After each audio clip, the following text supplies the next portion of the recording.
Right, well, you can see who our speaker is. Hurai, I don't pronounce the line again. And his title is Alchemy, a Medicine in Joseph Duchenne's De Prescorum Materia of 1603. Thank you, Andrew. At the beginning of the 17th century, a bitter conflict emerged between the traditional Galenists of the Paris Faculty of Medicine and the Protestant physicians at the court of King Henry IV. One of these royal physicians, Joseph Duchenne, also known under his Latinized name, Chesne, played a role of advocate for the community of chemical philosophers. On behalf of the School of New Medicine, he published his treatise on the matter of the ancient philosophers through medicine in 1603. This work was intended as an introduction to his compilation of recipes of chemical medicines. An anonymous author published a severe refutation of this work, Apology for the Medicine of Hippocrates and Galen against the treatise of Chesne. Its real author was John Leoland the Elder, the Dean of the Faculty of Medicine, who was irritated by the growing popularity of Paracelsianism in the capital. Duchenne soon countered with his work for the Truth of Hermetic Medicine, which placed his chemical medicine in a broad philosophical framework inspired by Renaissance Platonism. This work was stimulated the interest of historians of Paracelsian movement, such as Rainer Poikers and Alain Bibas. Didier Carr and I have also re-examined it in detail. Recently, Duchenne has been attracting the attention of those who study early modern philosophers such as Francis Bacon, John Locke, and Gottfried Leibniz. But his treatise on the matter of the ancient philosophers through medicine has not come to under the scrutiny of scholars. My paper aims to analyze this treatise, especially in light of the interaction between alchemy and medicine in its theoretical dimensions. Duchenne's treatise is composed of one book of 8 chapters and is accompanied by 2 appendices. One addresses the signature of things, signature realm, the doctrine based on the morphological analogy between medicinal simples and human body parts to be cured.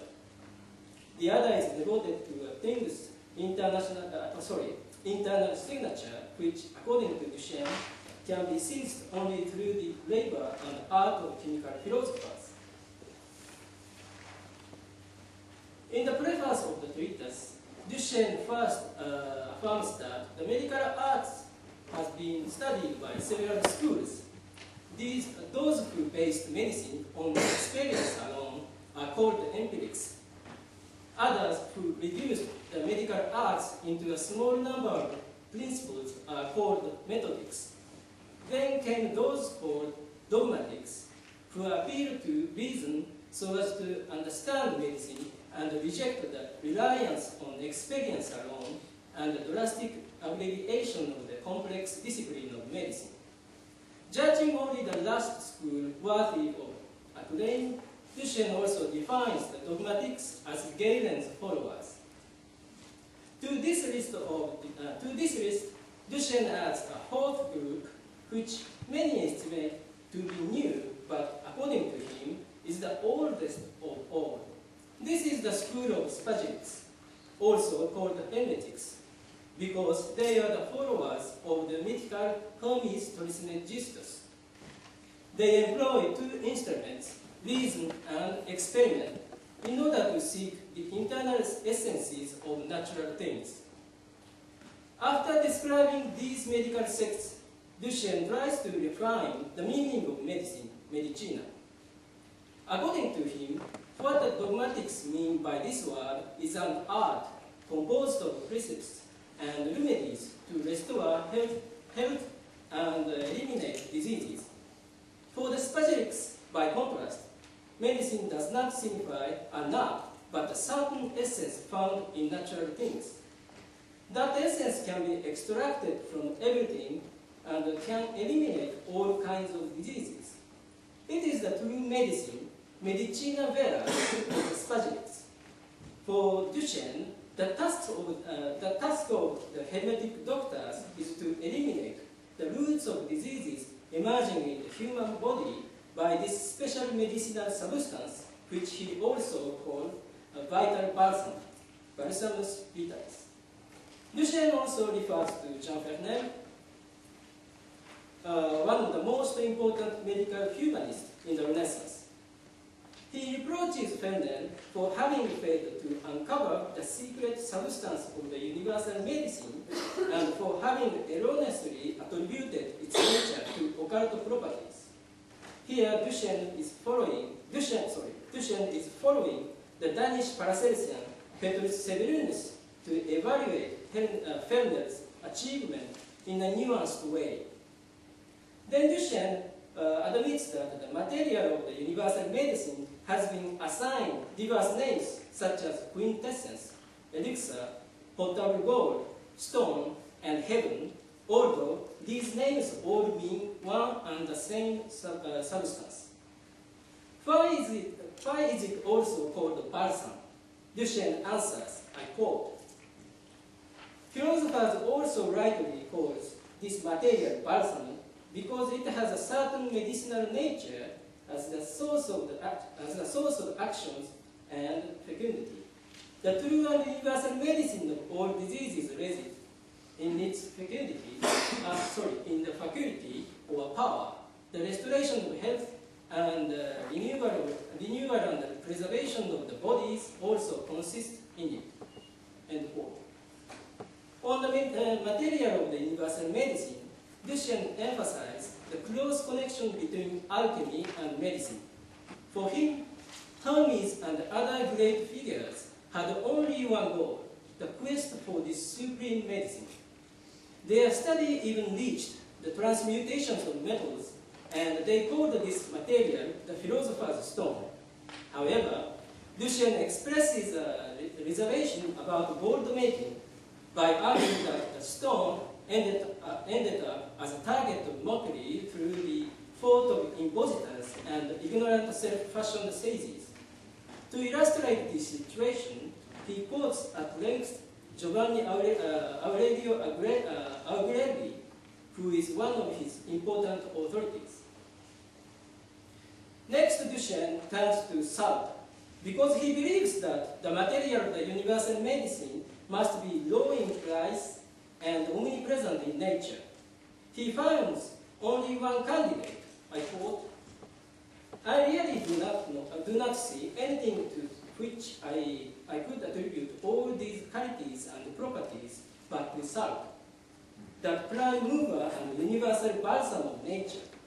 That is why this art is called alchemy by the ancients, so to speak, the fusion of salt." End quote.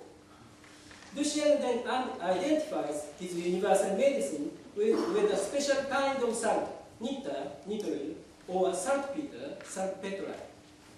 To explain its internal structure, he introduces the idea of hypostatical principle, principia hypostatica, by comparing the Paracelsian doctrine of the three principles, tria prima, of natural things, to the divine Trinity. This is the source of Robert Boyle, who used the same expression in his refutation of the Paracelsian theory of the tria prima. In any event, Duchenne explains that saltpeter contains two volatile parts, sulfurous and mercurial.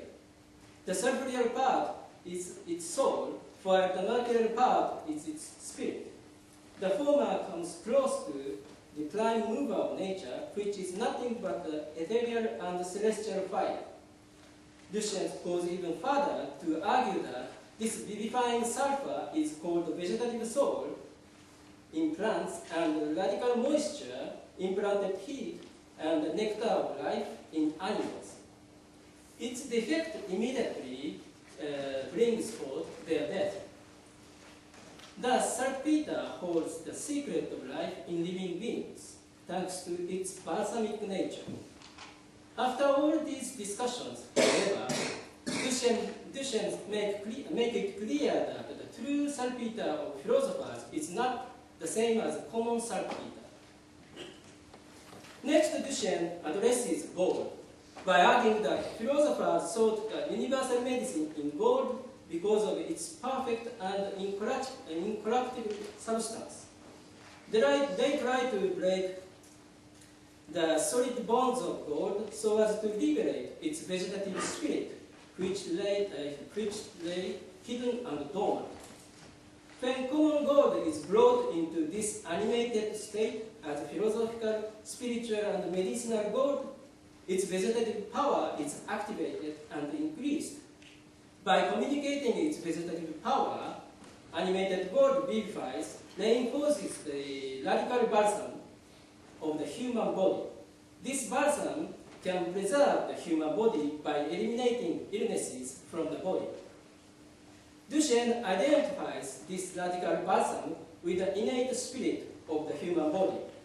For him, this spirit does not depend on the mixing of elements and works as the principle of all actions in the human body. Further explaining its nature, he calls upon a passage from Galen's commentary on Hippocrates, Aphorism 115, fat forms, augments, and nourishes the animal until its death is nothing but natural heat. This passage was the origin of the famous doctrine of the native heat or innate heat, which was the cardinal point of Galen's physiology. Duchenne's appeal to this passage in his chemical medicine is very significant because it emphasizes the affinity between Galen and Hermetic doctors. That is why he complains about the traditional physicians' erroneous criticism of the internal use of animated gold, which is perfectly conceivable in the framework of Galenic medicine. For him, other metallic remedies which work similarly by way of metallic spirits are comparable of balneotherapy, which is accepted by these physicians. Duchenne thus justifies the use of animated gold, which is for him nothing but the potable gold. His main authority in this discussion is Pseudo-Rule, especially his work on quintessence. Now let us see how Duchenne's universal medicine works. According to him, taken into the human body, the balsamic medicine is immediately tied to the physiological spirit because of its kinship with their spiritual nature. In communicating its power, the universal medicine stimulates and fosters the radical balsam, which is identified with the nectar of life as the source of all biological actions. What is this radical balsam? Duchenne pictures it as a torch of life burning in the human body. Its fire is of an ethereal and celestial nature, which does not burn nor consume but vivifies. When the radical balsam of the human body is weakened by external obstacles, it must be aided by a certain stimulator to properly execute its functions. This stimulator is the balsamic medicine. That is why Duchenne calls his universal medicine the assistant of the radical balsam. Here it is important to emphasize that the balsamic medicine is nothing but the auxiliary, while it is only the human radical balsam that can preserve life by eliminating diseases from the body. Duchenne further explains his notion of radical balsam, which holds the secret of life. To that end, he calls upon Galen. This is the first step in his strategy to make chemical medicine acceptable to the eyes of traditional physicians. According to him, Galen defined disease as an affection that damages the action of the nature in the human body. For Duchenne, the radical balsam is nothing but this nature of which Galen spoke, or at least an instrument that assists this nature. Duchenne goes even further to identify his radical balsam with what Hippocrates called the human being's nature, physis anthropon, as the dispenser of biological actions in the human body. Although this nature exceeds the realm of the four elements and thus is incorruptible, its functions can be disturbed by external obstacles. On behalf of all medical schools, Duchenne emphasized the necessity of restoring the integral and pristine state of this nature by eliminating those obstacles first. But as a discipline of the Hermetic doctors, he declares that this can be done only by the balsamic medicine prepared through chemical processes. Here, the overall argument of Duchenne revolves around the notion of the nature for which he invoked the authority of Galen and Hippocrates. Then he reveals the true identity its true identity by quoting at length a passage from Galen's method of healing. I quote, it's long, but I quote, so that no one could estimate that these things are our own inventions brought with temerity. Besides the above-mentioned words of Galen, let us listen to what he maintains in the 13th book of his method of healing. The main goal of a physician must be to bring patients to their natural state. This is the sole cure to apply, leaving other things aside, in order to preserve the source of the faculty of acting. Now this consists in innate heat, which, being vigorous, not entangled, preserves the body from danger. It is an undoubted axiom that vigorous natural heat is always needed to remove something unnatural invading the body. These words of Galen are correct. All of his followers will acknowledge that it is this nature, the vivifying radical balsam, which provides all salutary functions. This nature is the true and genuine healer of all diseases, as we have already declared here and above, according to Galen. End quote. Thus, for Duchenne, the real identity of the healing and governing nature in the human body is its innate heat, the cardinal concept of Galen's medical philosophy. On this basis, he concludes that the balsamic medicine restores this vital fiber by bringing it to its pristine state. Although Duchenne was heavily influenced by the tradition of the late medieval Lutheran alchemy, the role of chemistry was for him, first of all, to serve a medical end. At the crucial moment in his justification of the use of chemistry, he needed to appeal to the authority of Hippocrates and especially of Galen, in order to make chemistry acceptable to the traditional physicians. There is, however, a trick of fate in this story. Duchenne delivered Galen's words at the climax of his discourse to convince the traditional physicians. Although it looks genuine in its style and contents, the passage is most likely a fake. At the present stage of research, I cannot judge whether Duchenne intentionally invented this passage or erroneously confused it with someone else's commentary on Galen's idea. But this issue apparently escaped Leoland's inquisitorial eyes and tangibly increased the impact of Duchenne's discourse. These words of Galen were adopted by Martin Leoland in his defense of chemical medicine in 1607, then by Otto Tackeus in his famous Hippocrates Chemicus, 1669, to illustrate the affinity between Galenic medicine and clinical remedies. Thank you for your attention.